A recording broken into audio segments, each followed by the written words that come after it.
Northanger Abbey by Jane Austen. Chapter 10. The Allens, Thorpes, and Morlands all met in the evening at the theatre, and as Catherine and Isabella sat together, there was then an opportunity for the latter to utter some few of the many thousand things which had been collecting within her, for communication in the immeasurable length of time which had divided them. "Oh, heavens! My beloved Catherine, have I got you at last?" was her address on Catherine's entering the box and sitting by her. "Now, Mr. Morland," for he was close to her on the other side, "I shall not speak another word to you all the rest of the evening, so I charge you not to expect it. My sweetest Catherine, how have you been this long age? But I need not ask you, for you look delightfully. You really have done your hair in a more heavenly style than ever. You mischievous creature, do you want to attract everybody? I assure you my brother is quite in love with you already, and as for Mr. Tilney, but that is a settled thing. Even your modesty cannot doubt his attachment now. His coming back to Bath makes it too plain. Oh, what would I not give to see him? I really am quite wild with impatience. My mother says he is the most delightful young man in the world. She saw him this morning, you know. You must introduce him to me. Is he in the house now? Look about, for heaven's sake. I assure you I can hardly exist till I see him." "No," said Catherine, "he is not here. I cannot see him anywhere." "Oh, horrid! Am I never to be acquainted with him? How do you like my gown? I think it does not look amiss. The sleeves were entirely my own thought. Do you know, I get so immoderately sick of Bath. Your brother and I were agreeing this morning that, though it is vastly well to be here for a few weeks, we should not live here for millions. We soon found out that our tastes were exactly alike in preferring the country to every other place. Really, our opinions were so exactly the same, it was quite ridiculous. There was not a single point in which we differed. I would not have had you by for the world. You are such a sly thing, I am sure you would have made some droll remark or other about it." "No, indeed, I should not." "Oh, yes, you would indeed. I know you better than you know yourself. You would have told us that we seemed born for each other, or some nonsense of that kind, which would have distressed me beyond conception. My cheeks would have been as red as your roses. I would not have had you by for the world." "Indeed, you do me injustice. I would not have made so improper a remark upon any account. And besides, I am sure it would never have entered my head." Isabella smiled incredulously, and talked the rest of the evening to James. Catherine's resolution of endeavouring to meet Miss Tilney again continued in full force the next morning, and till the usual moment of going to the pump-room, she felt some alarm from the dread of a second prevention. But nothing of that kind occurred. No visitors appeared to delay them, and they all three set off in good time for the pump-room, where the ordinary course of events and conversation took place. Mr. Allen, after drinking his glass of water, joined some gentlemen to talk over the politics of the day, and compare the accounts of their newspapers. And the ladies walked about together, noticing every new face and almost every new bonnet in the room. The female part of the Thorpe family, attended by James Morland, appeared among the crowd in less than a quarter of an hour, and Catherine immediately took her usual place by the side of her friend. James, who was now in constant attendance, maintained a similar position, and separating themselves from the rest of their party, they walked in that manner for some time, till Catherine began to doubt the happiness of a situation which, confining her entirely to her friend and brother, gave her very little share in the notice of either. They were always engaged in some sentimental discussion or lively dispute, but their sentiment was conveyed in such whispering voices, and their vivacity attended with so much laughter, that though Catherine's supporting opinion was not unfrequently called for by one or the other, she was never able to give any, from not having heard a word of the subject. At length, however, she was empowered to disengage herself from her friend by the avowed necessity of speaking to Miss Tilney, whom she most joyfully saw just entering the room with Mrs. Hughes, and whom she instantly joined, with a firmer determination to be acquainted than she might have had courage to command, had she not been urged by the disappointment of the day before. Miss Tilney met her with great civility, returned her advances with equal good-will, and they continued talking together as long as both parties remained in the room. And though in all probability not an observation was made, nor an expression used by either which had not been made and used some thousands of times before, under that roof, in every Bath season, yet the merit of their being spoken with simplicity and truth, and without personal conceit, might be something uncommon.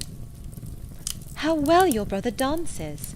was an artless exclamation of Catherine's towards the close of their conversation, which at once surprised and amused her companion. "Henry?" she replied with a smile. "Yes, he does dance very well." "He must have thought it very odd to hear me say I was engaged the other evening, when he saw me sitting down. But I really had been engaged the whole day to Mr. Thorpe."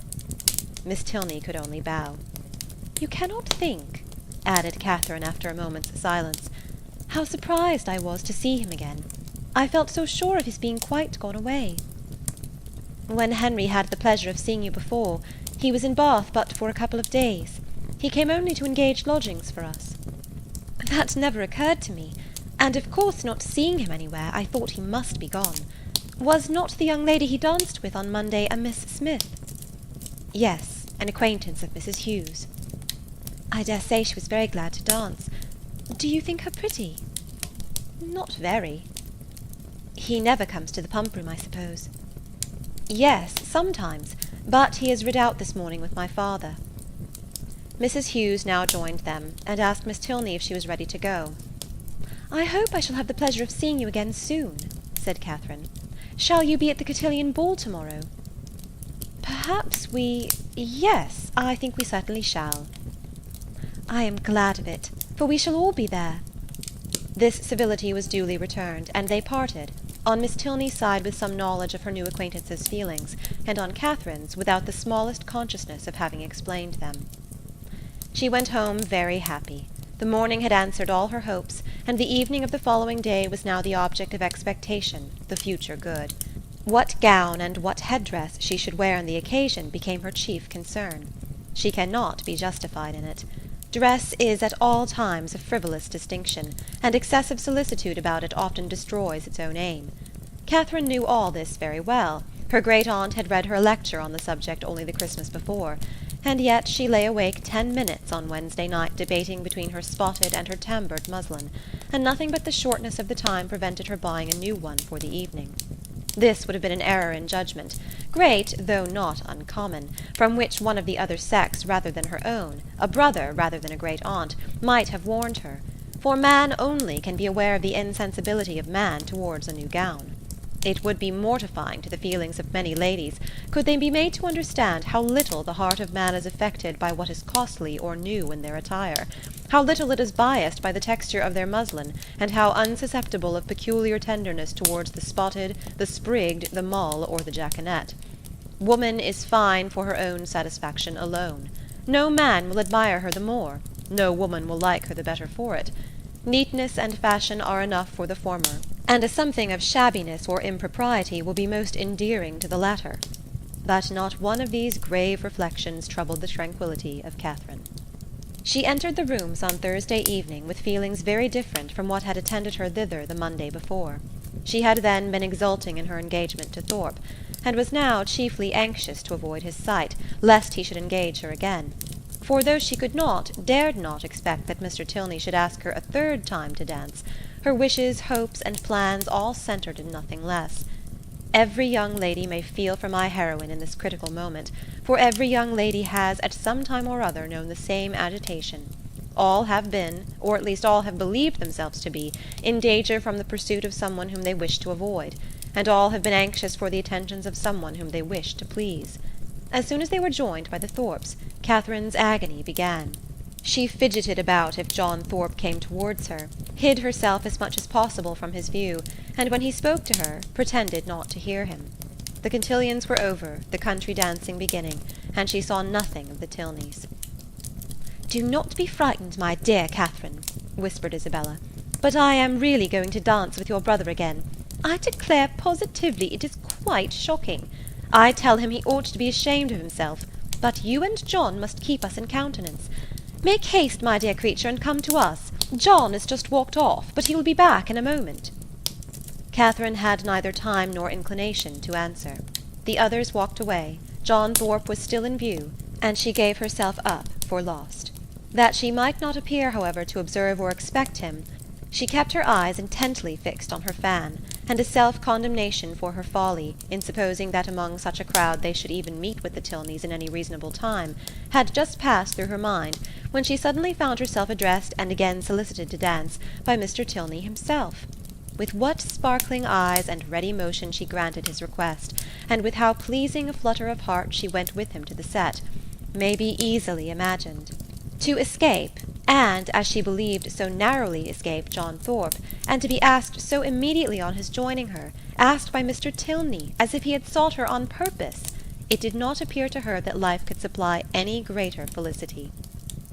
Scarcely had they worked themselves into the quiet possession of a place, however, when her attention was claimed by John Thorpe, who stood behind her.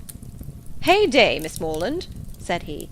"What is the meaning of this? I thought you and I were to dance together." "I wonder you should think so, for you never asked me." "That is a good one, by Jove! I asked you as soon as I came into the room, and I was just going to ask you again, but when I turned round you were gone. This is a cursed shabby trick. I only came for the sake of dancing with you, and I firmly believe you were engaged to me ever since Monday. Yes, I remember I asked you while you were waiting in the lobby for your cloak, and here have I been telling all my acquaintance that I was going to dance with the prettiest girl in the room, and when they see you standing up with somebody else they will quiz me famously." "Oh, no, they will never think of me, after such a description as that." "By heavens, if they do not, I will kick them out of the room for blockheads. What chap have you there?" Catherine satisfied his curiosity. "Tilney," he repeated. I do not know him. A good figure of a man, well put together. Does he want a horse? Here is a friend of mine, Sam Fletcher, has got one to sell that would suit anybody. A famous clever animal for the road, only 40 guineas. I had 50 minds to buy it myself, for it is one of my maxims always to buy a good horse when I meet with one, but it would not answer my purpose. It would not do for the field. I would give any money for a real good hunter. I have 3 now, the best that ever were backed. I would not take 800 guineas for them. Fletcher and I mean to get a house in Leicestershire against the next season. It is so damned uncomfortable living at an inn." This was the last sentence by which he could weary Catherine's attention, for he was just then borne off by the resistless pressure of a long string of passing ladies. Her partner now drew near and said, "That gentleman would have put me out of patience, had he stayed with you half a minute longer. He has no business to withdraw the attention of my partner from me. We have entered into a contract of mutual agreeableness for the space of an evening, and all our agreeableness belongs solely to each other for that time. Nobody can fasten themselves on the notice of one without injuring the rights of the other. I consider a country dance as an emblem of marriage. Fidelity and complaisance are the principal duties of both, and those men who do not choose to dance or marry themselves have no business with the partners or wives of their neighbours." "But they are such very different things." "That you think they cannot be compared together?" "To be sure not. People that marry can never part, but must go and keep house together. People that dance only stand opposite each other in a long room for half an hour." "And such is your definition of matrimony and dancing. Taken in that light, certainly, their resemblance is not striking, but I think I could place them in such a view. You will allow that in both man has the advantage of choice, woman only the power of refusal, that in both it is an engagement between man and woman, formed for the advantage of each, and that when once entered into, they belong exclusively to each other till the moment of its dissolution, that it is their duty, each to endeavour to give the other no cause for wishing that he or she had bestowed themselves elsewhere, and their best interest to keep their own imaginations from wandering towards the perfections of their neighbours, or fancying that they should have been better off with any one else. You will allow all this?" "Yes, to be sure, as you state it, all this sounds very well, but still they are so very different. I cannot look upon them at all in the same light, nor think the same duties belong to them." "In one respect there certainly is a difference. In marriage the man is supposed to provide for the support of the woman to make the home agreeable to the man. He is to purvey, and she is to smile. But in dancing their duties are exactly changed. The agreeableness, the compliance are expected from him, while she furnishes the fan and the lavender water. That, I suppose, was the difference of duties which struck you, as rendering the conditions incapable of comparison." "No, indeed, I never thought of that." "Then I am quite at a loss. One thing, however, I must observe. This disposition on your side is rather alarming. You totally disallow any similarity in the obligations. And may I not thence infer that your notions of the duties of the dancing state are not so strict as your partner might wish? Have I not reason to fear that if the gentleman who spoke to you just now were to return, or if any other gentleman were to address you, there would be nothing to restrain you from conversing with him as long as you chose? Mr. Thorpe is such a very particular friend of my brother's, that if he talks to me, I must talk to him again. But there are hardly 3 young men in the room besides him that I have any acquaintance with. And is that to be my only security? Alas, alas! Nay, I am sure you cannot have a better, for if I do not know anybody, it is impossible for me to talk to them, and besides, I do not want to talk to anybody. Now you have given me security worth having, and I shall proceed with courage. Do you find Bath as agreeable as when I had the honour of making the inquiry before? Yes, quite. More so, indeed. More so? Take care, or you will forget to be tired of it at the proper time. You ought to be tired at the end of 6 weeks. I do not think I should be tired, if I were to stay here 6 months. Bath, compared with London, has little variety, and so everybody finds out every year. For 6 weeks, I allow, Bath is pleasant enough, but beyond that it is the most tiresome place in the world. You would be told so by people of all descriptions, who come regularly every winter, lengthen their 6 weeks into 10 or 12, and go away at last because they can afford to stay no longer. Well, other people must judge for themselves, and those who go to London may think nothing of Bath. But I, who live in a small retired village in the country, can never find greater sameness in such a place as this than in my own home. For here there are a variety of amusements, a variety of things to be seen and done all day long, which I can know nothing of there. You are not fond of the country? Oh, yes, I am. I have always lived there, and have always been very happy. But certainly there is much more sameness in a country life than in a Bath life. One day in the country is exactly like another. But then you spend your time so much more rationally in the country. Do I? Do you not? I do not believe there is much difference. Here you are in pursuit only of amusement all day long. And so I am at home, only I do not find so much of it. I walk about here, and so I do there, but here I see a variety of people in every street, and there I can only go and call on Mrs. Allen. Mr. Tilney was very much amused. Only go and call on Mrs. Allen, he repeated. What a picture of intellectual poverty! However, when you sink into this abyss again, you will have more to say. You will be able to talk of Bath, and of all that you did here. Oh, yes, I shall never be in want of something to talk of again to Mrs. Allen, or anybody else. I really believe I shall always be talking of Bath when I am at home again. I do like it so very much. If I could but have papa and mamma and the rest of them here, I suppose I should be too happy. James is coming, my eldest brother, is quite delightful, and especially as it turns out that the very family we are just got so intimate with are his intimate friends already. Oh, who can ever be tired of Bath? Not those who bring such fresh feelings of every sort to it as you do. But papas and mammas and brothers and intimate friends are a good deal gone by to most of the frequenters of Bath, and the honest relish of balls and plays and everyday sights is past with them. Here their conversation closed, the demands of the dance becoming now too importunate for divided attention. Soon after their reaching the bottom of the set, Catherine perceived herself to be earnestly regarded by a gentleman who stood among the lookers-on, immediately behind her partner. He was a very handsome man, of a commanding aspect, past the bloom, but not past the vigour of life, and with his eye still directed towards her, she saw him presently address Mr. Tilney in a familiar whisper.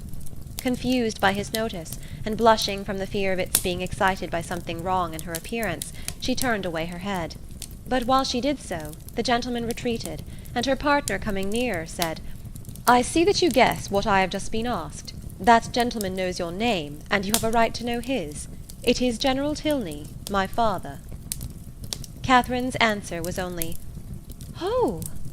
But it was an "oh" expressing everything needful, attention to his words, and perfect reliance on their truth. With real interest and strong admiration did her eye now follow the General, as he moved through the crowd, and "How handsome a family they are!" was her secret remark.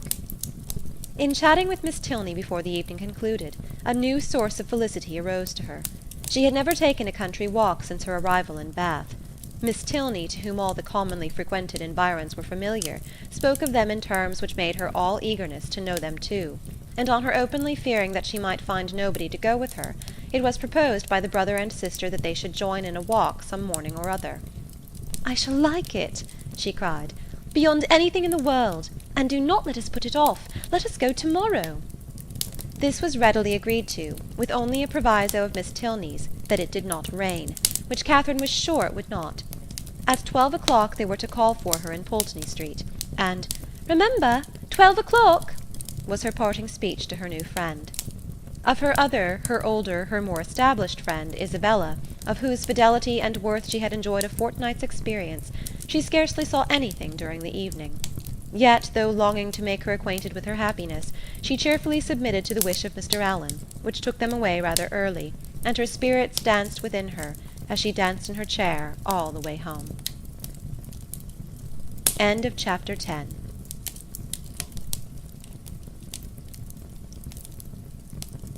Chapter 11. The morrow brought a very sober-looking morning, the sun making only a few efforts to appear, and Catherine augured from it everything most favourable to her wishes. A bright morning so early in the year, she allowed, would generally turn to rain, but a cloudy one foretold improvement as the day advanced. She applied to Mr. Allen for confirmation of her hopes, but Mr. Allen, not having his own skies and barometer about him, declined giving any absolute promise of sunshine.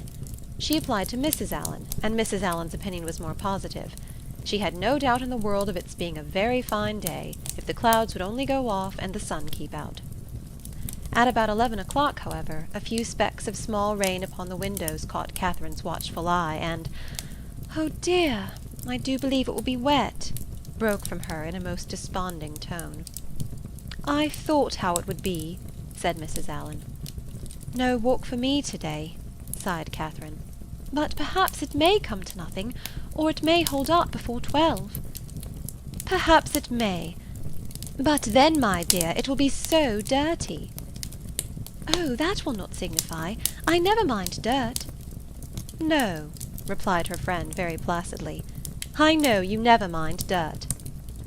After a short pause, "It comes on faster and faster," said Catherine as she stood watching at a window. "So it does indeed. If it keeps raining, the streets will be very wet." "There are 4 umbrellas up already. How I hate the sight of an umbrella." "They are disagreeable things to carry. I would much rather take a chair at any time." "It was such a nice-looking morning. I felt so convinced it would be dry." "Anybody would have thought so indeed. There will be very few people in the pump-room if it rains all the morning. I hope Mr. Allen will put on his great-coat when he goes, but I dare say he will not, for he had rather do anything in the world than walk out in a great-coat. I wonder he should dislike it. It must be so comfortable." The rain continued, fast, though not heavy. Catherine went every 5 minutes to the clock, threatening on each return that if it still kept on raining another 5 minutes, she would give up the matter as hopeless. The clock struck 12, and still it rained. "You will not be able to go, my dear." "I do not quite despair yet. I shall not give it up till a quarter after 12. This is just the time of day for it to clear up, and I do think it looks a little lighter. There, it is 20 minutes after 12, and now I shall give it up entirely. Oh, that we had such weather here as they had at Udolpho, or at least in Tuscany in the south of France, the night that poor St. Aubin died. Such beautiful weather." At 12:30, when Catherine's anxious attention to the weather was over, and she could no longer claim any merit from its amendment, the sky began voluntarily to clear. A gleam of sunshine took her quite by surprise. She looked round, the clouds were parting, and she instantly returned to the window to watch over and encourage the happy appearance. 10 minutes more made it certain that a bright afternoon would succeed, and justified the opinion of Mrs. Allen, who had "always thought it would clear up." But whether Catherine might still expect her friends, whether there had not been too much rain for Miss Tilney to venture, must yet be a question. It was too dirty for Mrs. Allen to accompany her husband to the pump-room. He accordingly set off by himself, and Catherine had barely watched him down the street when her notice was claimed by the approach of the same 2 open carriages, containing the same 3 people that had surprised her so much a few mornings back. "Isabella, my brother, and Mr. Thorpe, I declare! They are coming for me, perhaps, but I shall not go. I cannot go, indeed, for you know Miss Tilney may still call." Mrs. Allen agreed to it. John Thorpe was soon with them, and his voice was with them yet sooner, for on the stairs he was calling out to Miss Morland to be quick. Make haste," as he threw open the door. "Put on your hat this moment. There is no time to be lost. We are going to Bristol. How do you do, Mrs. Allen?" "To Bristol? Is not that a great way off? But, however, I cannot go with you to-day, because I am engaged. I expect some friends every moment." This was of course vehemently talked down as no reason at all. Mrs. Allen was called on to second him, and the 2 others walked in to give their assistance. "My sweetest Catherine, is not this delightful? We shall have a most heavenly drive. You are to thank your brother and me for the scheme. It darted into our heads at breakfast time, I verily believe at the same instant, and we should have been off 2 hours ago if it had not been for this detestable rain. But it does not signify. The nights are moonlight, and we shall do delightfully. Oh, I am in such ecstasies at the thoughts of a little country air and quiet.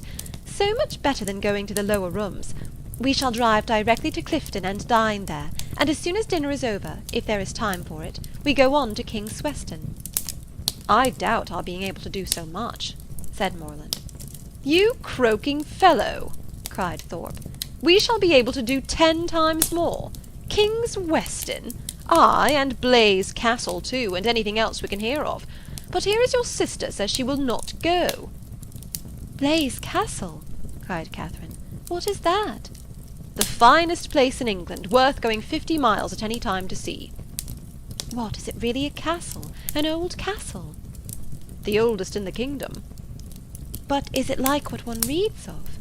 "Exactly. The very same." "But now really, are there towers and long galleries?" "By dozens." "Then I should like to see it. But I cannot go." "Not go? My beloved creature! What do you mean?" "I cannot go because," looking down as she spoke, fearful of Isabella's smile, "I expect Miss Tilney and her brother to call on me to take a country walk. They promised to come at 12, only it rained. But now, as it is so fine, I dare say they will be here soon." "Not they, indeed," cried Thorpe, "for as we turned into Broad Street I saw them. Does he not drive a phaeton with bright chestnuts?" "I do not know, indeed." "Yes, I know he does. I saw him. You are talking of the man you danced with last night, are you not?" "Yes." "Well, I saw him at that moment turn up the Lansdowne Road driving a smart-looking girl." "Did you indeed?" "Did, upon my soul. Knew him again directly, and he seemed to have got some very pretty cattle too." "It is very odd. But I suppose they thought it would be too dirty for a walk." "And well they might, for I never saw so much dirt in my life. Walk? You could no more walk than you could fly. It has not been so dirty the whole winter. It is ankle-deep everywhere." Isabella corroborated it. "My dearest Catherine, you cannot form an idea of the dirt. Come, you must go. You cannot refuse going now." "I should like to see the castle. But may we go all over it? May we go up every staircase and into every suite of rooms?" "Yes, yes, every hole and corner." "But then if they should only be gone out for an hour till it is drier, and call by and by?" "Make yourself easy, there is no danger of that. For I heard Tilney hallooing to a man who was just passing by on horseback that they were going as far as Wick Rocks." "Then I will. Shall I go, Mrs. Allen?" "Just as you please, my dear." "Mrs. Allen, you must persuade her to go," was the general cry. Mrs. Allen was not inattentive to it. "Well, my dear," said she, "suppose you go." And in 2 minutes they were off. Catherine's feelings as she got into the carriage were in a very unsettled state, divided between regret for the loss of one great pleasure, and the hope of soon enjoying another, almost its equal in degree, however unlike in kind. She could not think the Tilneys had acted quite well by her, in so readily giving up their engagement, without sending her any message of excuse. It was now but an hour later than the time fixed on for the beginning of their walk, and in spite of what she had heard of the prodigious accumulation of dirt in the course of that hour, she could not from her own observation help thinking that they might have gone with very little inconvenience. To feel herself slighted by them was very painful. On the other hand, the delight of exploring an edifice like Udolpho, as her fancy represented Blaise Castle to be, was such a counterpoise of good as might console her for almost anything. They passed briskly down Pulteney Street, and through Laura Place, without the exchange of many words. Thorpe talked to his horse, and she meditated by turns on broken promises and broken arches, phaetons and false hangings, Tilneys and trap-doors. As they entered Argyle Buildings, however, she was roused by this address from her companion. "Who is that girl who looked at you so hard as she went by?" "Who? Where?" "On the right-hand pavement. She must be almost out of sight now." Catherine looked around, and saw Miss Tilney leaning on her brother's arm, walking slowly down the street. She saw them both looking back at her. "Stop! Stop, Mr. Thorpe!" she impatiently cried. "It is Miss Tilney! It is indeed! How could you tell me they were gone? Stop! Stop! I will get out this moment and go to them." But to what purpose did she speak? Thorpe only lashed his horse into a brisker trot. The Tilneys, who had soon ceased to look after her, were in a moment out of sight round the corner of Laura Place, and in another moment she was herself whisked into the market-place. Still, however, and during the length of another street, she entreated him to stop. "Pray, pray stop, Mr. Thorpe. I cannot go on. I will not go on. I must go back to Miss Tilney." But Mr. Thorpe only laughed, smacked his whip, encouraged his horse, made odd noises, and drove on. And Catherine, angry and vexed as she was, having no power of getting away, was obliged to give up the point and submit. Her reproaches, however, were not spared. "How could you deceive me so, Mr. Thorpe? How could you say that you saw them driving up the Lansdowne Road? I would not have had it happen so for the world. They must think it so strange, so rude of me, to go by them, too, without saying a word. You do not know how vexed I am. I shall have no pleasure at Clifton, nor in anything else. I had rather 10,000 times rather get out now and walk back to them. How could you say you saw them driving out in a phaeton?" Thorpe defended himself very stoutly, declared he had never seen two men so much alike in his life, and would hardly give up the point of its having been Tilney himself. Their drive, even when this subject was over, was not likely to be very agreeable. Catherine's complaisance was no longer what it had been in their former airing. She listened reluctantly, and her replies were short. Blaise Castle remained her only comfort. Towards that she still looked at intervals with pleasure, though rather than be disappointed of the promised walk, and especially rather than be thought ill of by the Tilneys, she would willingly have given up all the happiness which its walls could supply, the happiness of a progress through a long suite of lofty rooms, exhibiting the remains of magnificent furniture, though now for many years deserted, the happiness of being stopped in their way along narrow, winding vaults by a low, grated door, or even of having their lamp, their only lamp, extinguished by a sudden gust of wind, and of being left in total darkness. In the meanwhile, they proceeded on their journey without any mischance, and were within view of the town of Keynsham, when a halloo from Morland, who was behind them, made his friend pull up, to know what was the matter. The others then came close enough for conversation, and Morland said, "We had better go back, Thorpe. It is too late to go on to-day. Your sister thinks so as well as I. We have been exactly an hour coming from Pulteney Street, very little more than 7 miles, and I suppose we have at least 8 more to go. It will never do. We set out a great deal too late. We had much better put it off till another day, and turn around." "It is all one to me," replied Thorpe rather angrily, and instantly turning his horse, they were on their way back to Bath. "If your brother had not got such a damn beast to drive," said he soon afterwards, "we might have done it very well. My horse would have trotted to Clifton within the hour, if left to himself, and I have almost broke my arm with pulling him into that cursed broken-winded jade's pace. Morland is a fool for not keeping a horse and gig of his own." "No, he is not," said Catherine warmly, "for I am sure he could not afford it." "And why cannot he afford it?" "Because he has not money enough." "And whose fault is that?" "Nobody's, that I know of." Thorpe then said something in the loud, incoherent way to which he had often recourse, about its being a damn thing to be miserly, and that if people who rolled in money could not afford things, he did not know who could, which Catherine did not even endeavour to understand. Disappointed of what was to have been the consolation for her first disappointment, she was less and less disposed either to be agreeable herself or to find her companion so, and they returned to Pulteney Street without her speaking 20 words. As she entered the house, the footman told her that a gentleman and lady had called and inquired for her a few minutes after her setting off, that, when he told them she was gone out with Mr. Thorpe, the lady had asked whether any message had been left for her, and on his saying no, had felt for a card, but said she had none about her, and went away. Pondering over these heart-rending tidings, Catherine walked slowly upstairs. At the head of them she was met by Mr. Allen, who, on hearing the reason of their speedy return, said, "I am glad your brother had so much sense. I am glad you are come back. It was a strange, wild scheme." They all spent the evening together at Thorpe's. Catherine was disturbed and out of spirits, but Isabella seemed to find a pool of commerce in the fate of which she shared by private partnership with Morland, a very good equivalent for the quiet and country air of an inn at Clifton. Her satisfaction, too, in not being at the lower rooms was spoken more than once.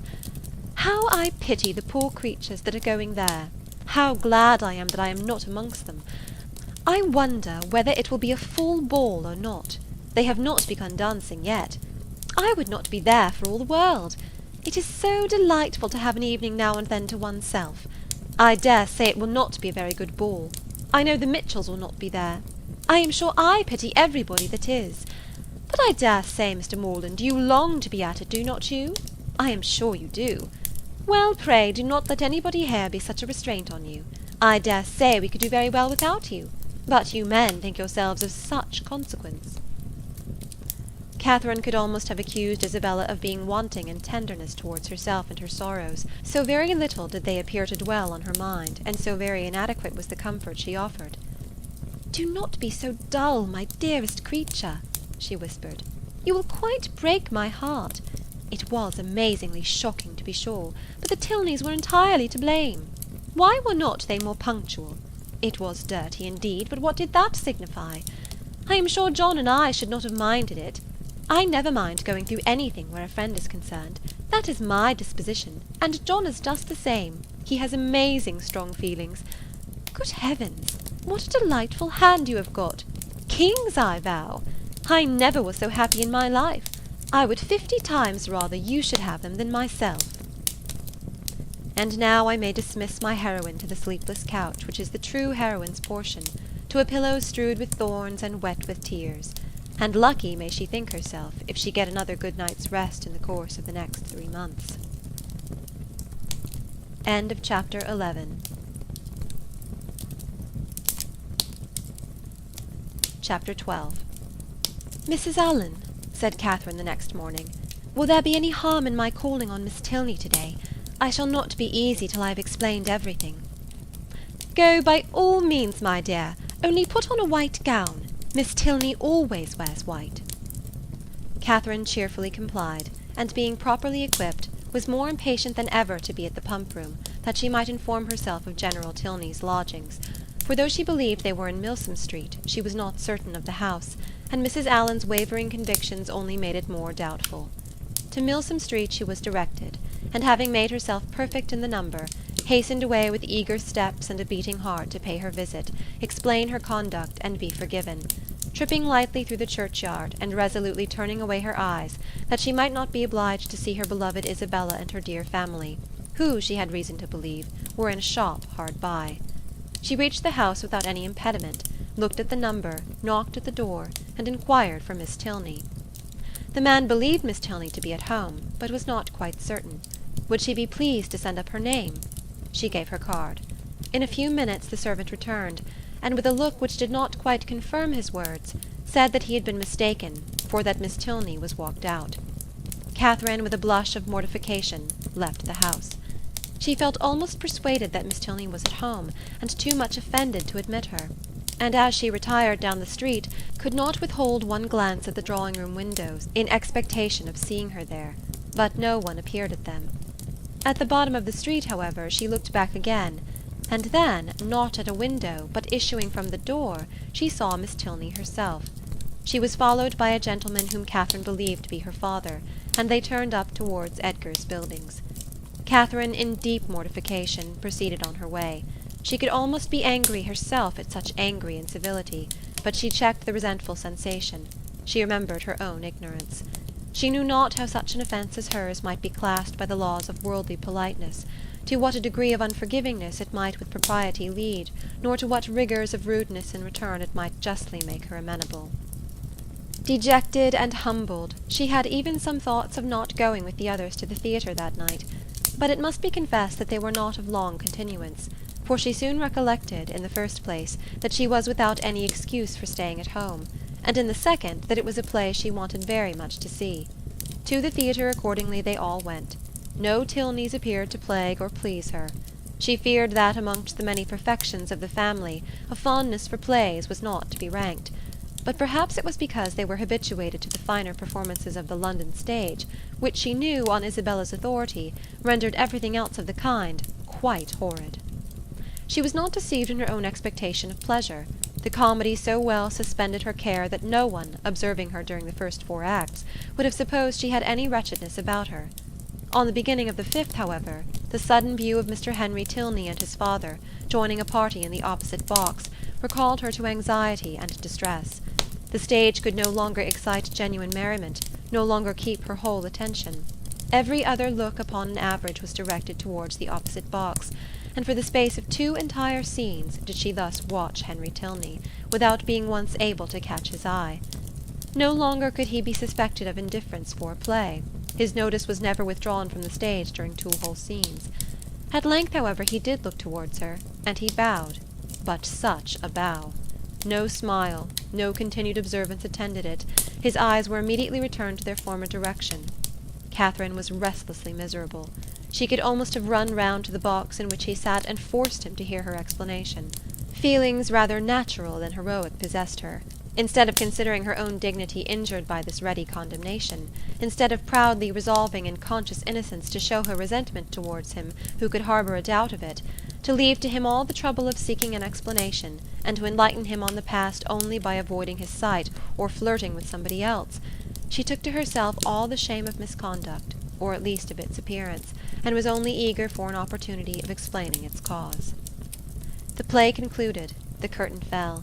Henry Tilney was no longer to be seen where he had hitherto sat, but his father remained, and perhaps he might be now coming round to their box. She was right. In a few minutes he appeared, and making his way through the then thinning rows, spoke with like calm politeness to Mrs. Allen and her friend. Not with such calmness was he answered by the latter. "Oh, Mr. Tilney, I have been quite wild to speak to you, and make my apologies.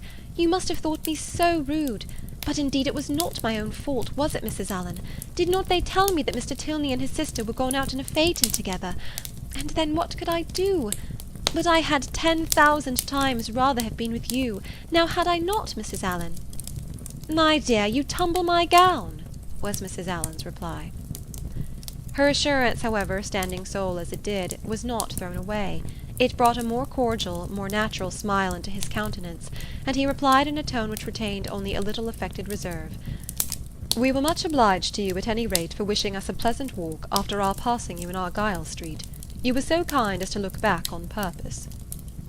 "But indeed I did not wish you a pleasant walk. I never thought of such a thing. But I begged Mr. Thorpe so earnestly to stop. I called out to him as soon as ever I saw you. Now Mrs. Allen did not— Oh, you were not there. But indeed I did, and if Mr. Thorpe would only have stopped, I would have jumped out and run after you." Is there a Henry in the world who could be insensible to such a declaration? Henry Tilney, at least, was not. With a yet sweeter smile, he said everything that need be said of his sister's concern, regret, and dependence on Catherine's honour. "Oh, do not say Miss Tilney was not angry," cried Catherine, "because I know she was, for she would not see me this morning when I called. I saw her walk out of the house the next minute after my leaving it. I was hurt, but I was not affronted. Perhaps you did not know I had been there." "I was not within at the time, but I heard of it from Eleanor, and she has been wishing ever since to see you, to explain the reason of such incivility. But perhaps I can do it as well. It was nothing more than that my father— they were just preparing to walk out, and he, being hurried for time, and not caring to have it put off, made a point of her being denied. That was all, I do assure you. She was very much vexed, and meant to make her apology as soon as possible." Catherine's mind was greatly eased by this information, yet a something of solicitude remained, from which sprang the following question, thoroughly artless in itself, though rather distressing to the gentleman. "But, Mr. Tilney, why were you less generous than your sister? If she felt such confidence in my good intentions, and could suppose it only to be a mistake, why should you be so ready to take offence?" "Me? I take offence?" "Nay, I am sure by your look, when you came to the box, you were angry." "I angry? I could have no right." "Well, nobody would have thought you had no right who saw your face." He replied by asking her to make room for him, and talking of the play. He remained with them some time, and was only too agreeable for Catherine to be contented when he went away. Before they parted, however, it was agreed that the projected walk should be taken as soon as possible, and setting aside the misery of his quitting their box, she was upon the whole left one of the happiest creatures in the world.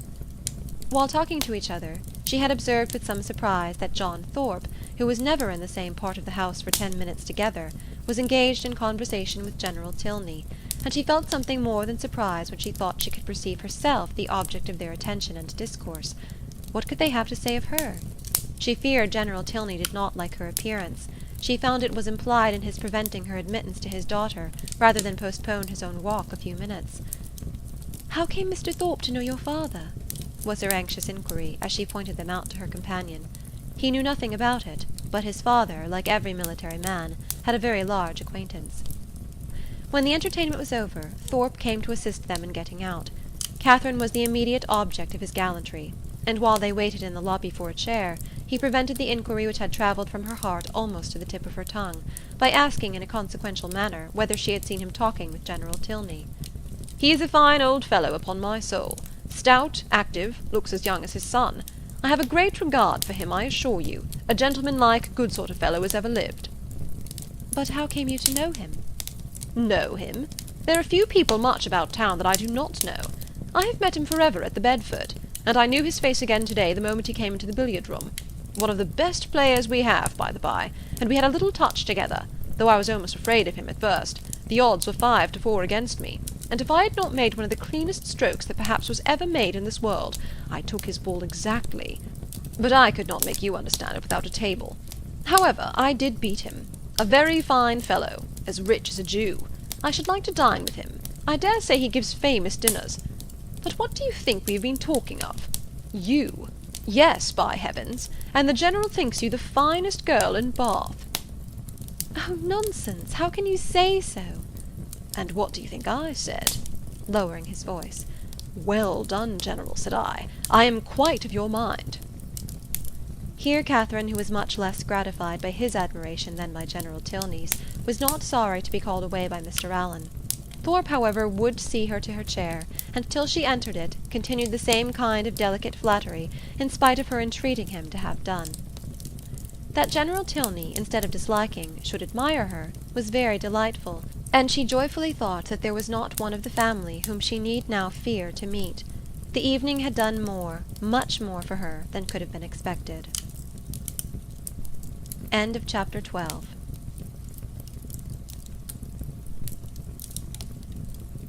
Chapter 13. Monday, Tuesday, Wednesday, Thursday, Friday, and Saturday have now passed in review before the reader. The events of each day, its hopes and fears, mortifications and pleasures, have been separately stated, and the pangs of Sunday only now remain to be described and close the week. The Clifton scheme had been deferred, not relinquished, and on the afternoon's crescent of this day it was brought forward again. In a private consultation between Isabella and James, the former of whom had particularly set her heart upon going, and the latter no less anxiously placed his upon pleasing her, it was agreed that, provided the weather were fair, the party should take place on the following morning, and they were to set off very early, in order to be at home in good time. The affair thus determined, and Thorpe's approbation secured, Catherine only remained to be apprised of it. She had left them for a few minutes to speak to Miss Tilney. In that interval the plan was completed, and as soon as she came again, her agreement was demanded.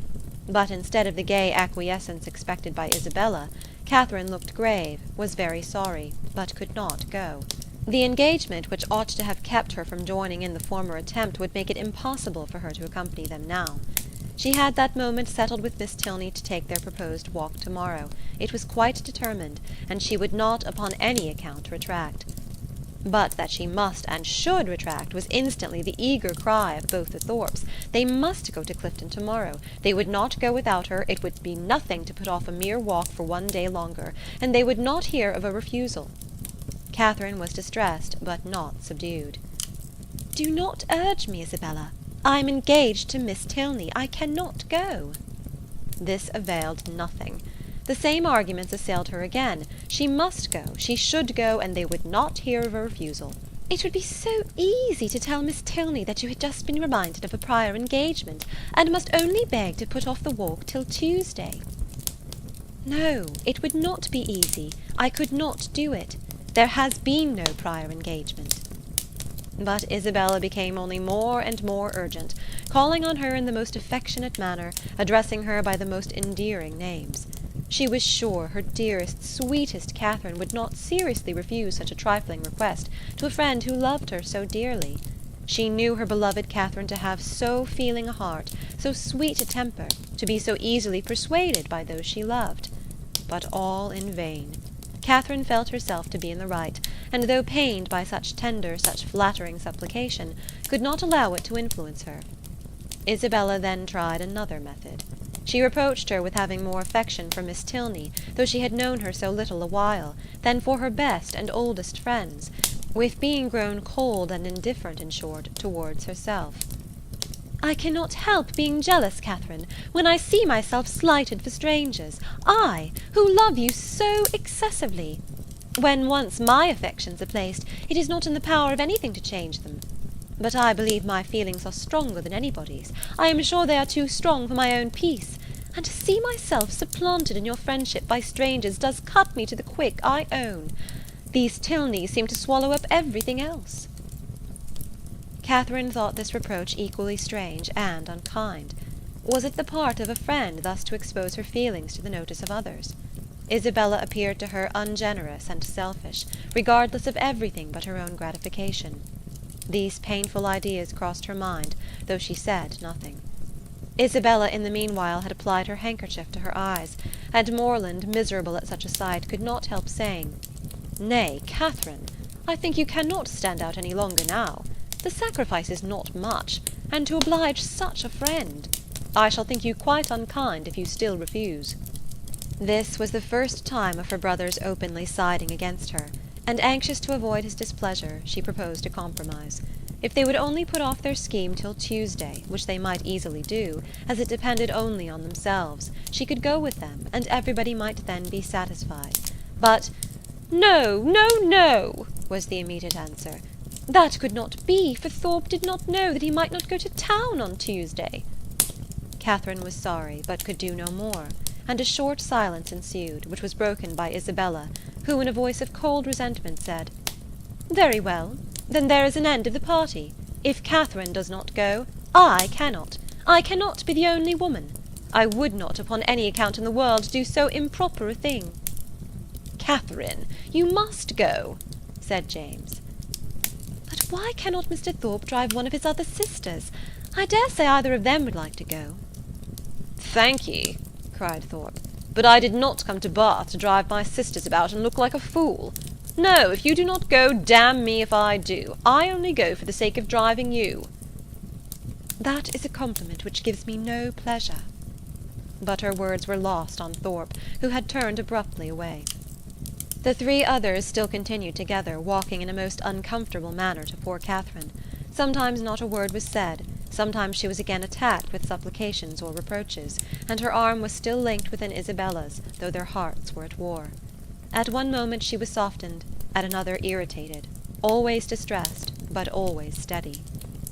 "I did not think you had been so obstinate, Catherine," said James. "You were not used to be so hard to persuade. You once were the kindest, best-tempered of my sisters." "I hope I am not less so now," she replied very feelingly. "But indeed I cannot go. If I am wrong, I am doing what I believe to be right." "I suspect," said Isabella in a low voice, "there is no great struggle." Catherine's heart swelled. She drew away her arm, and Isabella made no opposition. Thus passed a long 10 minutes, till they were again joined by Thorpe, who, coming to them with a gayer look, said, "Well, I have settled the matter, and now we may all go to-morrow with a safe conscience. I have been to Miss Tilney and made your excuses." "You have not!" cried Catherine. "I have, upon my soul. Left her this moment. Told her that you had sent me to say that, having just recollected a prior engagement of going to Clifton with us to-morrow, you could not have the pleasure of walking with her till Tuesday. She said, very well, Tuesday was just as convenient to her, so there is an end of all our difficulties. A pretty good thought of mine, hey?" Isabella's countenance was once more all smiles and good humour, and James, too, looked happy again. "A most heavenly thought indeed! Now, my sweet Catherine, all our distresses are over. You are honourably acquitted, and we shall have a most delightful party." "This will not do," said Catherine. "I cannot submit to this. I must run after Miss Tilney directly and set her right." Isabella, however, caught hold of one hand, Thorpe of the other, and remonstrances poured in from all three. Even James was quite angry. When everything was settled, when Miss Tilney herself said that Tuesday would suit her as well, it was quite ridiculous, quite absurd to make any further objection. "I do not care. Mr. Thorpe had no business to invent any such message. If I had thought it right to put it off, I could have spoken to Miss Tilney myself. This is only doing it in a ruder way, and how do I know that Mr. Thorpe is... He may be mistaken again, perhaps. He led me into one act of rudeness by his mistake on Friday. Let me go, Mr. Thorpe. Isabella, do not hold me." Thorpe told her it would be in vain to go after the Tilneys. They were turning the corner into Brock Street when he had overtaken them, and were at home by this time. "Then I will go after them," said Catherine. "Wherever they are, I will go after them. It does not signify talking. If I could not be persuaded into doing what I thought wrong, I never will be tricked into it." And with these words she broke away and hurried off. Thorpe would have darted after her, but Morland withheld him. Let her go, if she will go. She is as obstinate as—" Thorpe never finished the simile, for it could hardly have been a proper one. Away walked Catherine in great agitation, as fast as the crowd would permit her, fearful of being pursued, yet determined to persevere. As she walked, she reflected on what had passed. It was painful to her to disappoint and displease them, particularly to displease her brother, but she could not repent her resistance. Setting her own inclination apart, to have failed a second time in her engagement to Miss Tilney, to have retracted a promise voluntarily made only 5 minutes before, and on a false pretence too, must have been wrong. She had not been withstanding them on selfish principles alone. She had not consulted merely her own gratification. That might have been ensured in some degree by the excursion itself, by seeing Blaise Castle. No, she had attended to what was due to others, and to her own character and their opinion. Her conviction of being right, however, was not enough to restore her composure. Till she had spoken to Miss Tilney she could not be at ease, and quickening her pace when she got clear of the crescent, she almost ran over the remaining ground till she gained the top of Milsom Street. So rapid had been her movements that, in spite of the Tilneys' advantage in the outset, they were but just turning into their lodgings as she came within view of them, and the servant still remaining at the open door, she used only the ceremony of saying that she must speak with Miss Tilney that moment, and hurrying by him proceeded upstairs. Then, opening the first door before her, which happened to be the right, she immediately found herself in the drawing-room with General Tilney, his son, and daughter. Her explanation, defective only in being, from her irritation of nerves and shortness of breath, no explanation at all, was instantly given. "I come in a great hurry. It was all a mistake. I never promised to go. I told them from the first I could not go. I ran away in a great hurry to explain it. I did not care what you thought of me. I would not stay for the servant." The business, however, though not perfectly elucidated by this speech, soon ceased to be a puzzle. Catherine found that John Thorpe had given the message, and Miss Tilney had no scruple in owning herself greatly surprised by it. But whether her brother had still exceeded her in resentment, Catherine, though she instinctively addressed herself as much to one as to the other in her vindication, had no means of knowing. Whatever might have been felt before her arrival, her eager declarations immediately made every look and sentence as friendly as she could desire. The affair thus happily settled, she was introduced by Miss Tilney to her father, and received by him with such ready, such solicitous politeness as recalled Thorpe's information to her mind, and made her think with pleasure that he might be sometimes depended on. To such anxious attention was the general civility carried, that, not aware of her extraordinary swiftness in entering the house, he was quite angry with the servant whose neglect had reduced her to open the door of the apartment herself. "What did William mean by it? He should make a point of inquiring into the matter."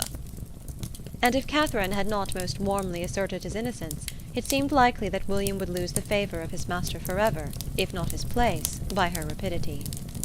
After sitting with them a quarter of an hour, she rose to take leave, and was then most agreeably surprised by General Tilney's asking her if she would do his daughter the honour of dining and spending the rest of the day with her.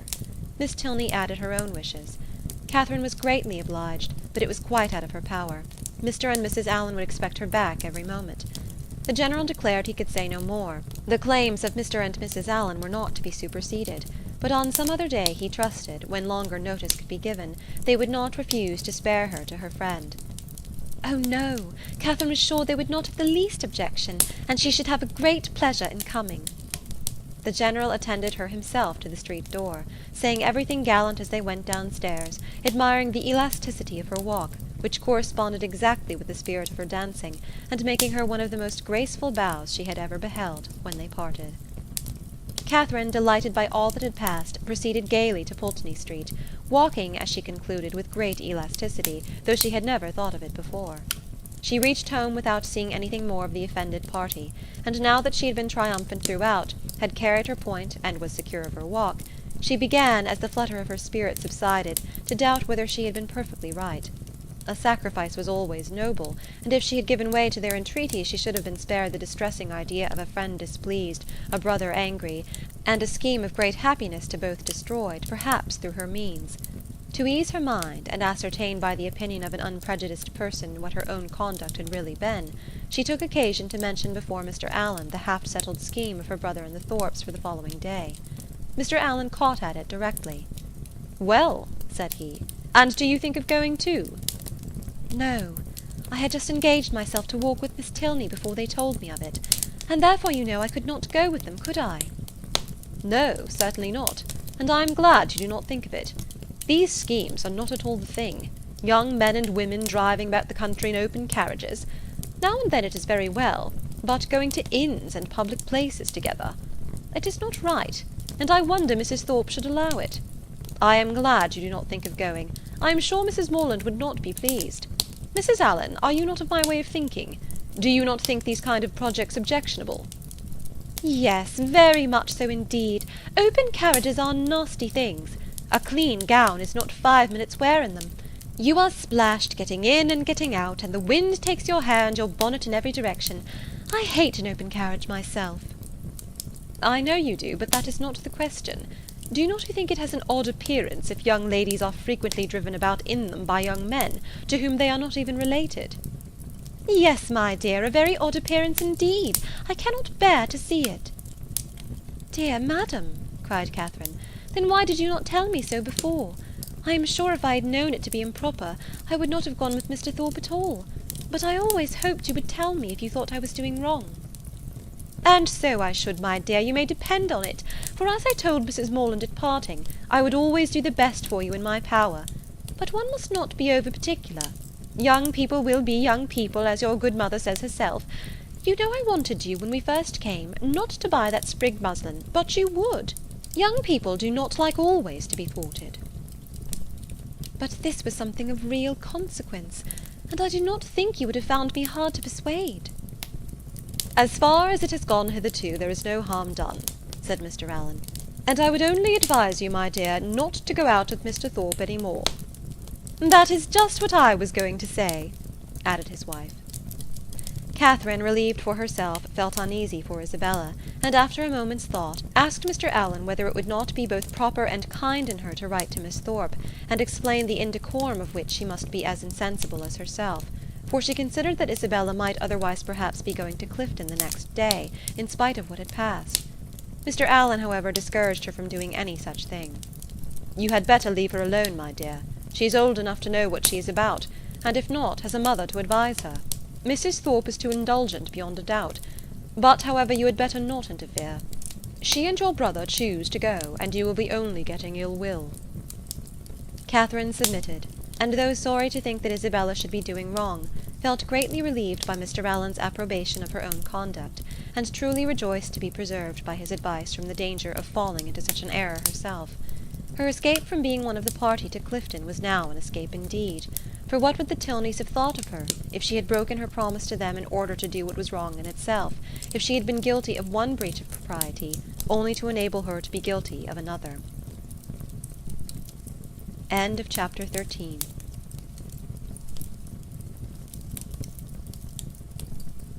Chapter 14. The next morning was fair, and Catherine almost expected another attack from the assembled party. With Mr. Allen to support her, she felt no dread of the event, but she would gladly be spared a contest where victory itself was painful, and was heartily rejoiced therefore at neither seeing nor hearing anything of them. The Tilneys called for her at the appointed time, and no new difficulty arising, no sudden recollection, no unexpected summons, no impertinent intrusion to disconcert their measures, my heroine was most unnaturally able to fulfil her engagement, though it was made with the hero himself. They determined on walking round Beechen Cliff, that noble hill whose beautiful verdure and hanging coppice render it so striking an object from almost every opening in Bath. "I never look at it," said Catherine, as they walked along the side of the river, "without thinking of the south of France." "You have been abroad, then?" said Henry, a little surprised. "Oh, no, I only mean what I have read about. It always puts me in mind of the country that Emily and her father travelled through in the Mysteries of Udolpho. But you never read novels, I dare say." "Why not?" "Because they are not clever enough for you. Gentlemen read better books." "The person, be it gentleman or lady, who has not pleasure in a good novel, must be intolerably stupid.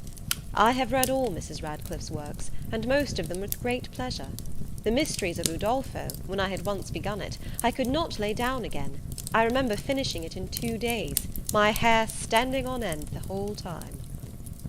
"Yes," added Miss Tilney, "and I remember that you undertook to read it aloud to me, and that when I was called away for only 5 minutes to answer a note, instead of waiting for me, you took the volume into the Hermitage Walk, and I was obliged to stay till you had finished it." "Thank you, Eleanor, a most honourable testimony. You see, Miss Morland, the injustice of your suspicions. Here was I, in my eagerness to get on, refusing to wait only 5 minutes for my sister, breaking the promise I had made of reading it aloud, and keeping her in suspense at a most interesting part, by running away with the volume, which, you are to observe, was her own, particularly her own. I am proud when I reflect on it, and I think it must establish me in your good opinion." "I am very glad to hear it indeed, and now I shall never be ashamed of liking Udolpho myself. But I really thought before young men despised novels amazingly." "It is amazingly.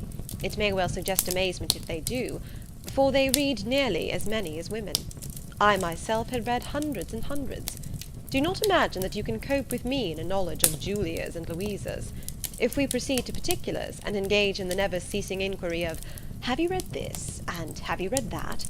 I shall soon leave you as far behind me as— what shall I say? I want an appropriate simile.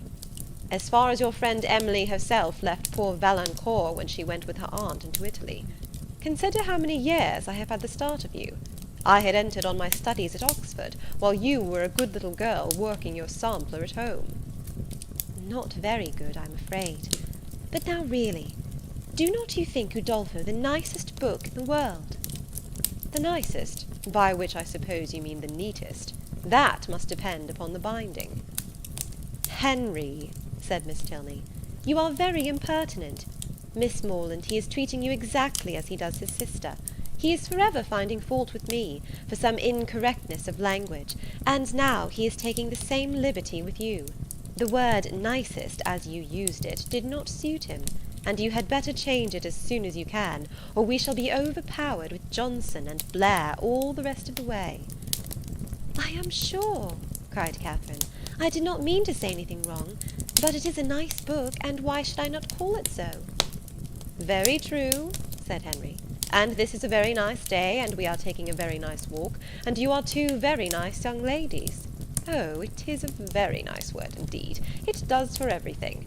Originally, perhaps, it was applied only to express neatness, propriety, delicacy, or refinement. People were nice in their dress, in their sentiments, or their choice. But now every commendation on every subject is comprised in that one word." "While in fact," cried his sister, "it ought only to be applied to you without any commendation at all. You are more nice than wise. Come, Miss Morland, let us leave him to meditate over our faults in the utmost propriety of diction, while we praise Udolpho in whatever terms we like best. It is a most interesting work. You are fond of that kind of reading?" "To say the truth, I do not much like any other." "Indeed?" "That is, I can read poetry and plays and things of that sort, and do not dislike travels. But history, real solemn history, I cannot be interested in. Can you?" "Yes, I am fond of history." "I wish I were too. I read it a little as a duty, but it tells me nothing that does not either vex or weary me. The quarrels of popes and kings, with wars or pestilences in every page, the men all so good for nothing, and hardly any women at all. It is very tiresome. And yet I often think it odd that it should be so dull, for a great deal of it must be invention. The speeches that are put into the heroes' mouths, their thoughts and designs, the chief of all this must be invention, and invention is what delights me in other books." "Historians, you think," said Miss Tilney, "are not happy in their flights of fancy. They display imagination without raising interest. I am fond of history, and am very well contented to take the false with the true. In the principal facts they have sources of intelligence in former histories and records, which may be as much depended on, I conclude, as anything that does not actually pass under one's own observation. And as for the little embellishments you speak of, they are embellishments, and I like them as such. If a speech be well drawn up, I read it with pleasure, by whomsoever it may be made, and probably with much greater, if the production of Mr. Hume or Mr. Robertson, than if the genuine words of Caractacus, Agricola, or Alfred the Great." "You are fond of history, and so are Mr. Allen and my father, and I have 2 brothers who do not dislike it. So many instances within my small circle of friends is remarkable. At this rate I shall not pity the writers of history any longer. If people like to read their books, it is all very well, but to be at so much trouble in filling great volumes, which, as I used to think, nobody would willingly ever look into, to be labouring only for the torment of little boys and girls, always struck me as a hard fate, and though I know it is all very right and necessary, I have often wondered at the person's courage that could sit down on purpose to do it." "That little boys and girls should be tormented," said Henry, "is what no one at all acquainted with human nature in a civilized state can deny. But in behalf of our most distinguished historians, I must observe that they might well be offended at being supposed to have no higher aim, and that by their method and style they are perfectly well qualified to torment readers of the most advanced reason at a mature time of life. I use the verb to torment, as I observe to be your own method, instead of to instruct, supposing them to be now admitted as synonymous."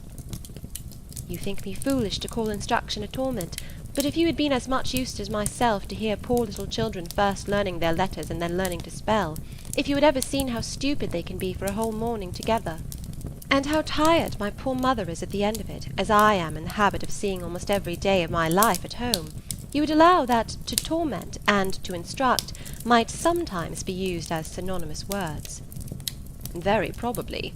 But historians are not accountable for the difficulty of learning to read, and even you yourself, who do not altogether seem particularly friendly to very severe, very intense application, may perhaps be brought to acknowledge that it is very well worth while to be tormented for 2 or 3 years of one's life for the sake of being able to read all the rest of it. Consider, and if reading had not been taught, Mrs. Radcliffe would have written in vain, or perhaps might not have written at all." Catherine assented, and a very warm panegyric from her on that lady's merits closed the subject. The Tilneys were soon engaged in another on which she had nothing to say. They were viewing the country with the eyes of persons accustomed to drawing, and decided on its capability of being formed into pictures with all the eagerness of real taste. Here Catherine was quite lost. She knew nothing of drawing, nothing of taste, and she listened to them with an attention which brought her little profit, for they talked in phrases which conveyed scarcely any idea to her.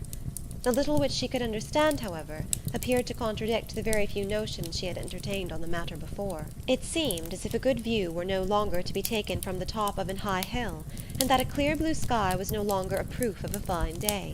She was heartily ashamed of her ignorance. A misplaced shame. Where people wish to attach, they should always be ignorant. To come with a well-informed mind is to come with an inability of administering to the vanity of others, which a sensible person would always wish to avoid. A woman especially, if she have the misfortune of knowing anything, should conceal it as well as she can.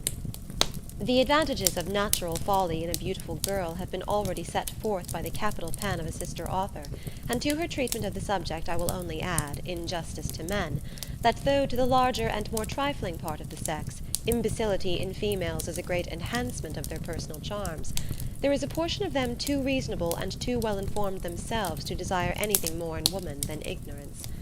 But Catherine did not know her own advantages, did not know that a good-looking girl with an affectionate heart and a very ignorant mind cannot fail of attracting a clever young man, unless circumstances are particularly untoward.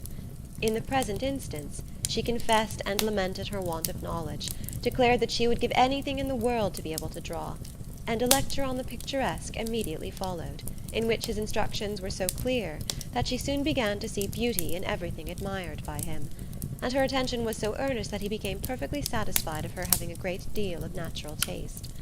He talked of foregrounds, distances, and second distances, side screens and perspectives, light and shades, and Catherine was so hopeful a scholar that when they gained the top of Beechen Cliff, she voluntarily rejected the whole city of Bath as unworthy to make part of a landscape.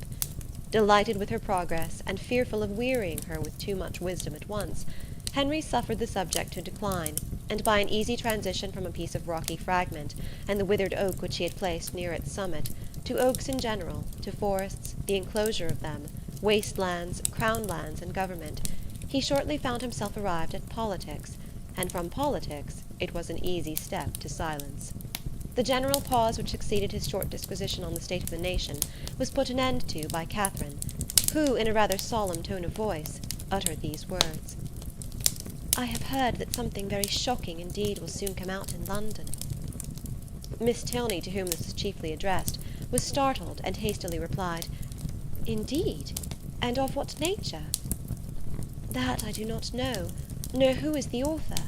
I have only heard that it is to be more horrible than anything we have met with yet." "Good heaven! Where could you hear of such a thing?" "A particular friend of mine had an account of it in a letter from London yesterday. It is to be uncommonly dreadful. I shall expect murder and everything of the kind." "You speak with astonishing composure. But I hope your friend's accounts have been exaggerated, and if such a design is known beforehand, proper measures will undoubtedly be taken by government to prevent its coming to effect." "Government," said Henry, endeavouring not to smile, "neither desires nor dares to interfere in such matters. There must be murder, and government cares not how much." The ladies stared. He laughed, and added, "Come, shall I make you understand each other, or leave you to puzzle out an explanation as you can? No, I will be noble. I will prove myself a man, no less by the generosity of my soul than the clearness of my head. I have no patience with such of my sex as disdain to let themselves sometimes down to the comprehension of yours. Perhaps the abilities of women are neither sound nor acute, neither vigorous nor keen. Perhaps they may want observation, discernment, judgment, fire, genius, and wit." "Miss Morland, do not mind what he says, but have the goodness to satisfy me as to this dreadful riot." "Riot? What riot?" "My dear Eleanor, the riot is only in your own brain. The confusion there is scandalous. Miss Morland has been talking of nothing more dreadful than a new publication which is shortly to come out, in 3 duodecimo volumes, 276 pages in each, with a frontispiece to the first, of 2 tombstones and a lantern. Do you understand? And you, Miss Morland, my stupid sister has mistaken all your clearest expressions. You talked of expected horrors in London, and instead of instantly conceiving, as any rational creature would have done, that such words could relate only to a circulating library, She immediately pictured to herself a mob of 3,000 men assembling in St. George's Fields, the Bank attacked, the Tower threatened, the streets of London flowing with blood, a detachment of the 12th Light Dragoons, the hopes of the nation, called up from Northampton to quell the insurgents, and the gallant Captain Frederick Tilney, in the moment of charging at the head of his troop, knocked off his horse by a brickbat from an upper window. Forgive her stupidity. The fears of the sister have added to the weakness of the woman, but she is by no means a simpleton in general. Catherine looked grave. "And now, Henry," said Miss Tilney, "that you've made us understand each other, you may as well make Miss Morland understand yourself, unless you mean to have her think you intolerably rude to your sister, and a great brute in your opinion of women in general. Miss Morland is not used to your odd ways." "I shall be most happy to make her better acquainted with them." "No doubt, but that is no explanation of the present." "What am I to do?" "You know what you ought to do. Clear your character handsomely before her. Tell her that you think very highly of the understanding of women." "Miss Morland, I think very highly of the understanding of all the women in the world, especially of those, whoever they may be, with whom I happen to be in company." "That is not enough. Be more serious." "Miss Morland, no one can think more highly of the understanding of women than I do. In my opinion, nature has given them so much that they never find it necessary to use more than half." "We shall get nothing more serious from him now, Miss Morland. He is not in a sober mood. But I do assure you that he must be entirely misunderstood if he can ever appear to say an unjust thing of any woman at all, or an unkind one of me." It was no effort to Catherine to believe that Henry Tilney could never be wrong. His manner might sometimes surprise, but his meaning must be always just, and what she did not understand she was almost as ready to admire as what she did. The whole walk was delightful, and though it ended too soon, its conclusion was delightful too. Her friends attended her into the house, and Miss Tilney, before they parted, addressing herself with respectful form as much to Mrs. Allen as to Catherine, petitioned for the pleasure of her company to dinner on the day after the next. No difficulty was made on Mrs. Allen's side, and the only difficulty on Catherine's was in concealing the excess of her pleasure. The morning had passed away so charmingly as to banish all her friendship and natural affection, for no thought of Isabella or James had crossed her during their walk. When the Tilneys were gone, she became amiable again, but she was amiable for some time to little effect. Mrs. Allen had no intelligence to give that could relieve her anxiety. She had heard nothing from any of them. Towards the end of the morning, however, Catherine, having occasion for some indispensable yard of ribbon which must be bought without a moment's delay, walked out into the town, and in Bond Street overtook the second Miss Thorpe as she was loitering towards Edgar's Buildings, between two of the sweetest girls in the world, who had been her dear friends all the morning. From her she soon learned that the party to Clifton had taken place. "They set off at 8 this morning," said Miss Anne, "and I am sure I do not envy them their drive. I think you and I are very well off to be out of the scrape. It must be the dullest thing in the world, for there is not a soul at Clifton this time of year. Belle went with your brother, and John drove Maria." Catherine spoke the pleasure she really felt on hearing this part of the arrangement. "Oh, yes," rejoined the other, "Maria is gone. She was quite wild to go. She thought it would be something very fine. I cannot say I admire her taste, and for my part I was determined from the first not to go, if they pressed me ever so much." Catherine, a little doubtful of this, could not help answering, "I wish you could have gone too. It is a pity you could not all go." "Thank you, but it is quite a matter of indifference to me. Indeed, I would not have gone on any account. I was saying so to Emily and Sophia when you overtook us." Catherine was still unconvinced, but glad that Anne should have the friendship of an Emily and a Sophia to console her, she bade her adieu without much uneasiness and returned home, pleased that the party had not been prevented by her refusing to join it, and very heartily wishing that it might be too pleasant to allow either James or Isabella to resent her resistance any longer. End of chapter 14.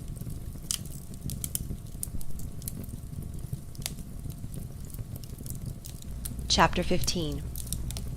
Early the next day, a note from Isabella, speaking peace and tenderness in every line, and entreating the immediate presence of her friend on a matter of the utmost importance, hastened Catherine, in the happiest state of confidence and curiosity, to Edgar's Buildings.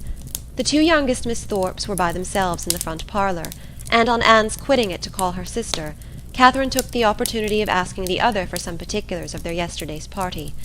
Maria desired no greater pleasure than to speak of it, and Catherine immediately learnt that it had been altogether the most delightful scheme in the world, and that nobody could imagine how charming it had been, and that it had been more delightful than anybody could conceive. Such was the information of the first 5 minutes. The second unfolded thus much in detail: that they had driven directly to the York Hotel, ate some soup, and bespoke an early dinner, walked down to the pump-room, tasted the water, and laid out some shillings in purses and spars. Thence adjourned to eat ice at a pastry-cook's, and hurrying back to the hotel, swallowed their dinner in haste, to prevent being in the dark, and then had a delightful drive back, only the moon was not up, and it rained a little, and Mr. Morland's horse was so tired he could hardly get it along. Catherine listened with heartfelt satisfaction. It appeared that Blaise Castle had never been thought of, and as for all the rest, there was nothing to regret for half an instant. Maria's intelligence concluded with a tender effusion of pity for her sister Anne, whom she represented as insupportably cross from being excluded the party. "She will never forgive me, I'm sure, but you know, how could I help it? John would have me go, for he vowed he would not drive her, because she had such thick ankles. I dare say she will not be in good humour again this month, but I am determined I will not be cross. It is not a little matter that puts me out of temper." Isabella now entered the room with so eager a step, and a look of such happy importance, as engaged all her friends' notice. Maria was without ceremony sent away, and Isabella, embracing Catherine, thus began: "Yes, my dear Catherine, it is so indeed. Your penetration has not deceived you. Oh, that arch eye of yours, it sees through everything." Catherine replied only by a look of wondering ignorance. "Nay, my beloved, sweetest friend," continued the other, "compose yourself. I am amazingly agitated, as you perceive. Let us sit down and talk in comfort. Well, and so you guessed it the moment you had my note? Sly creature! Oh, my dear Catherine, you alone who know my heart can judge of my present happiness. Your brother is the most charming of men. I only wish I were more worthy of him. But what will your excellent father and mother say? Oh, heavens! When I think of them I am so agitated." Catherine's understanding began to awake. An idea of the truth suddenly darted into her mind, and with the natural blush of so new an emotion, she cried out, "Good heaven! My dear Isabella, what do you mean? Can you really be in love with James?" This bold surmise, however, she soon learnt comprehended but half the fact.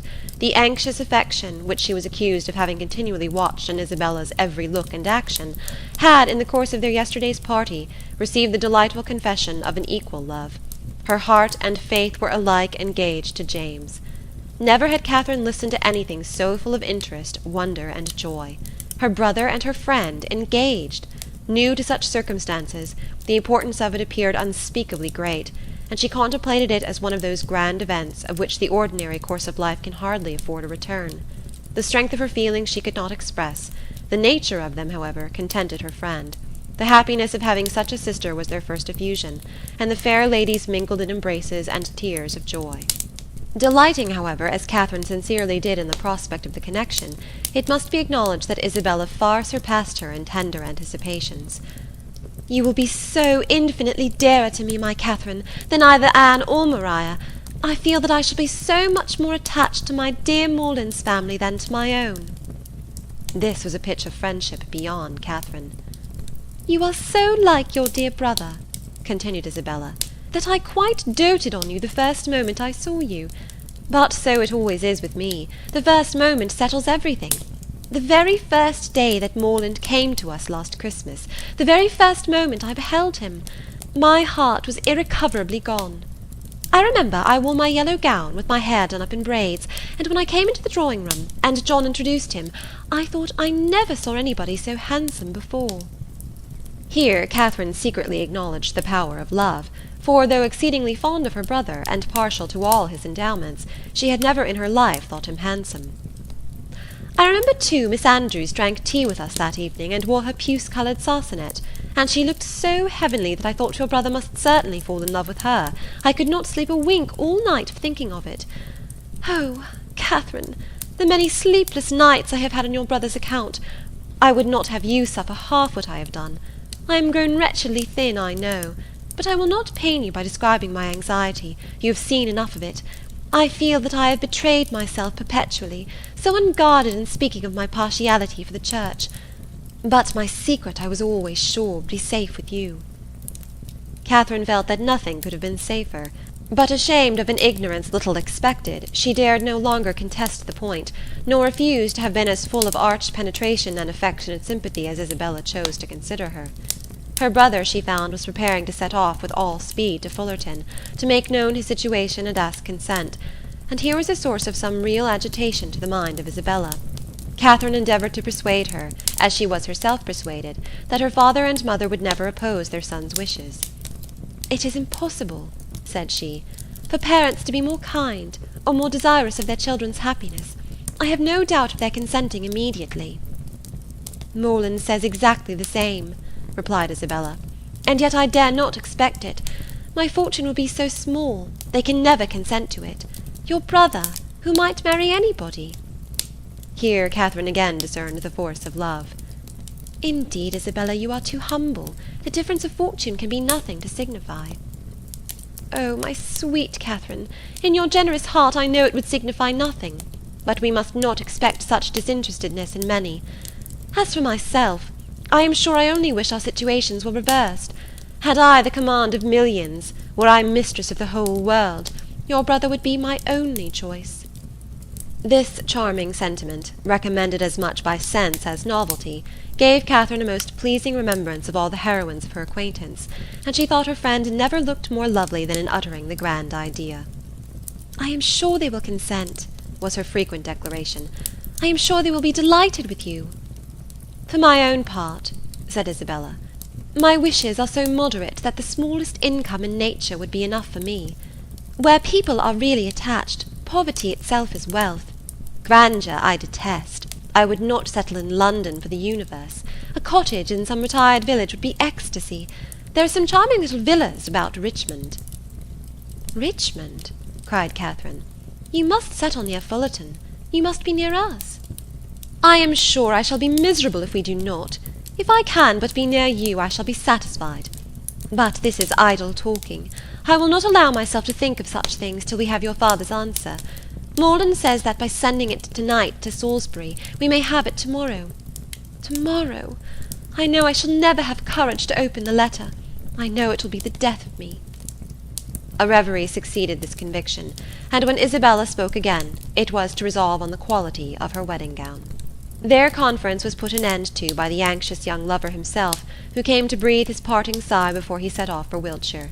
Catherine wished to congratulate him, but knew not what to say, and her eloquence was only in her eyes.